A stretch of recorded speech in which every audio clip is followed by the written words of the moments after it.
الديمقراطية اللي احنا بنمارسها دلوقتي هتودينا لفين؟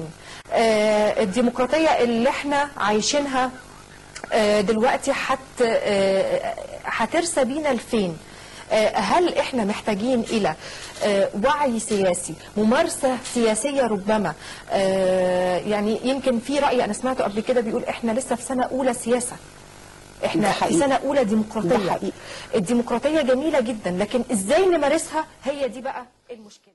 أود أن أعتذر على التأخير، وأعتذر أنا يعني نيابة حتى عن زملائي في القناة، ولكن طبعا التأخير لم يكن مقصود، ولكننا وببساطة كنا عند السيدة إيمان العبيدي التي اليوم أثارت زوبعة وبلبلة، وحاولت أن تقلقنا وأن تثير كما قلنا زوبعة لا لشيء إلا لغرض في نفس إيمان ومن كان وراء إيمان.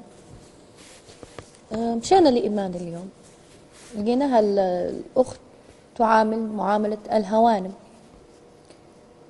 في مديرية الأمن العام. حاولت إني نتكلم مع الأخت إيمان، نشوف قصة إيمان ليش مشت وتكلمت بهذه الطريقة، وحاولت إنها تسيء لكتائب القذافي اللي اغتصبوها، وذكرت بعض أسماء الشخصيات. أنا حابة نتكلم على جزئية إيمان بشكل موسع لكل الناس اللي تشوف فينا ولكل الناس اللي تابعوا فينا من برا ليبيا.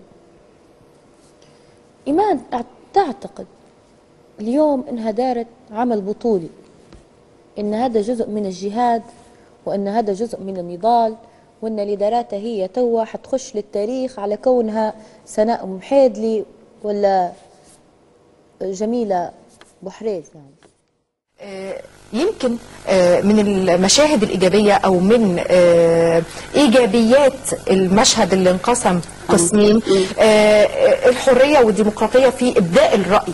30 سنة كنا عايشين ما نقدرش نتكلم، ما نقدرش نقول رأي مخالف لما هو يفرض علينا، وحضرتك وأنا نعلم ذلك جيدا.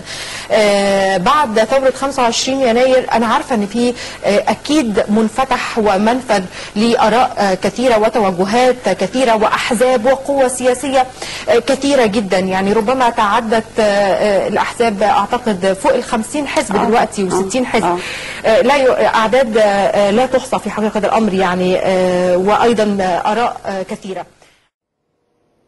ولكن هي تبقى إيمان ولا تمثل حتى قبيلة العبيدي، وأساسا هي ما لقبهاش العبيدي. وأعتقد أن قبيلة العبيدي هذه القبيلة الشريفة الحرة الأصيلة لما يعرفوا تاريخ إيمان جيدا سيتنصلوا منها حتى لو كانت لديها انتماءات ولو من بعيد. أريد أن أعتذر لعائلة إيمان لأني سأتحدث بمنتهى الصراحة، حنقول كل شيء زي ما صار، وأنا تعودت إني نقول الحق، باللي لينا باللي علينا باللي لي أنا شخصيا باللي عليا. جاني تليفون قالوا لي في بنت طلعت في فندق الركسوس أو غابة النصر وجدت في وسط الصحفيين وقالت أنا تعرضت للاغتصاب و ما يهم.